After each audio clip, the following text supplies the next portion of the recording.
2015 की तरह एक बार फिर से ये बातें कही जा रही थी कि नीतीश कुमार और लालू प्रसाद एक साथ आए हैं तो कुछ अलग होगा। अलग होने की शुरुआत भी नज़र आने लगी थी कि नीतीश कुमार को लालू प्रसाद एक बार फिर से प्रोटेक्ट करने लगे थे। लेकिन इन सब के बीच में विपक्ष को एकजुट करते करते अचानक से दोनों दो धारा की तरफ बहते हुए दिखाई दे रहे हैं।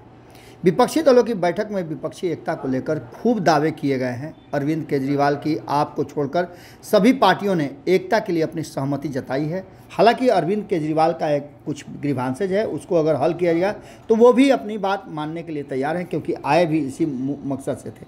शिमला में होने वाली दूसरी बैठक जो है उसकी बातों को लेकर के उसको लेकर के हमने आपको खबरों में बताया था कि किस तरह से ये सारी चीज़ें एक पटरी पर लाई जाएगी। सिर्फ अरविंद केजरीवाल नहीं, उसके अलावे इस गठबंधन में 15 दल हैं और 15 दलों के बीच में कई राज्यों में एक दूसरे के विरुद्ध लड़ने वाले ये दल कैसे एक जगह होंगे। आपको बता दें कि इसके पहले विपक्षी एकता की कलई खुल गई है, जिसकी झलक पश्चिम बंगाल से सामने आई है। पश्चिम बंगाल के मुख्यमंत्री और टीएमसी प्रमुख ममता बनर्जी ने अपनी बात को रखते हुए विपक्षी एकता पर बड़ा प्रश्न चिन्ह खड़ा कर दिया है, क्योंकि उनके व्यवहार ये बता रहे हैं कि विपक्षी एकता से पहले अभी बहुत कुछ होना बाकी है। पश्चिम बंगाल में पंचायत चुनाव है, जिसका हमने जिक्र पहले भी आपको किया था, और इस चुनाव में कांग्रेस पर भाजपा के साथ मिले होने का आरोप लगा। साथ ही सीपीआईएम को भी अपने लपेटे में लेती हुई ममता बनर्जी ने कई सवाल खड़े कर दिए हैं। उन्होंने क्षेत्रीय स्तर पर जिस कांग्रेस और सीपीआई को अलगाव के लिए और उनके राष्ट्रीय स्तर पर लगाव को लेकर के कई बातें कही है।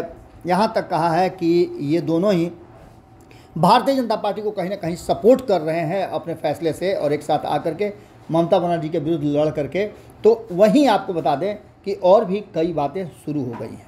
विपक्षी एकता की बैठक में 15 विपक्षी दल शामिल हुए थे, लेकिन इन सब में ममता बनर्जी का रुख उस समय भी साफ नजर आया था। बंगाल कांग्रेस ममता बनर्जी के खिलाफ मोर्चा खोले हुए है। वहीं आपको बता दें कि इस बीच ममता बनर्जी ने भी कांग्रेस पर जमकर हमला बोला है।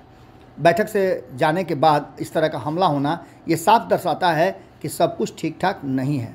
उन्होंने कहा है कि हम केंद्र में बीजेपी के खिलाफ एक महागठबंधन बनाने की कोशिश कर रहे हैं, लेकिन कांग्रेस और सीपीआईएम बंगाल में बीजेपी के साथ काम करने की कोशिश कर रही है। मैं बंगाल में अपवित्र गठजोड़ को तोड़ दूंगी। उन्होंने लोगों से कांग्रेस और सीपीआई को वोट न देने की अपील की है।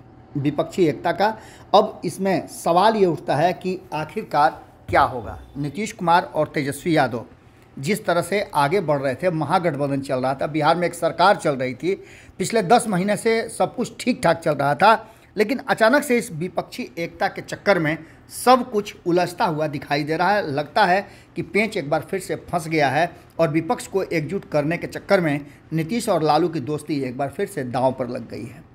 आप समझ सकते हैं कि एक तरफ जहां नीतीश कुमार कांग्रेस के सपोर्ट में खड़े हैं, तो वहीं लालू प्रसाद ममता बनर्जी के साथ खड़े हैं।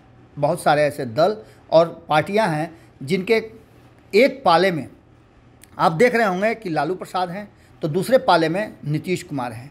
ममता बनर्जी लालू प्रसाद के कहने पर यहाँ आई थी और उनके इशारे पर ही पटना में बैठक का आयोजन किया गया था। तो वहीं आपने देखा होगा कि किस तरह से नीतीश कुमार राहुल गांधी को रिसीव करने के लिए एयरपोर्ट गए थे।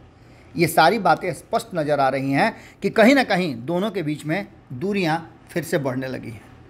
शिमला में जो बैठक 3 दिवसीय होनी है, उस बैठक को लेकर के भी चर्चाएं शुरू हो गई हैं, लेकिन उससे पहले इस तरह की बातों का आना और नीतीश कुमार और लालू प्रसाद को अलग अलग खेमे में बंट जाना इस बात की तरफ इशारा करता है कि इसका असर आने वाले गठबंधन और बिहार पर भी पड़ेगा।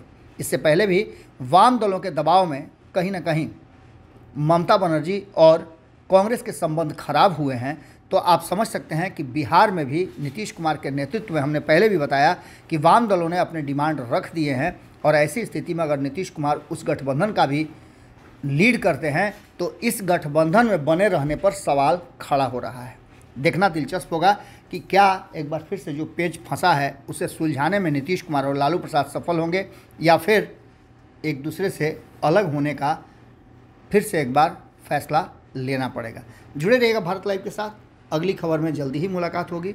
बहुत बहुत धन्यवाद। अगर ये वीडियो पसंद आई और वह बिहार के राजनीति और बिहारियत से सरोकार रखेनी तो सब्सक्राइब बटन दबा के चैनल के सब्सक्राइब कर ली।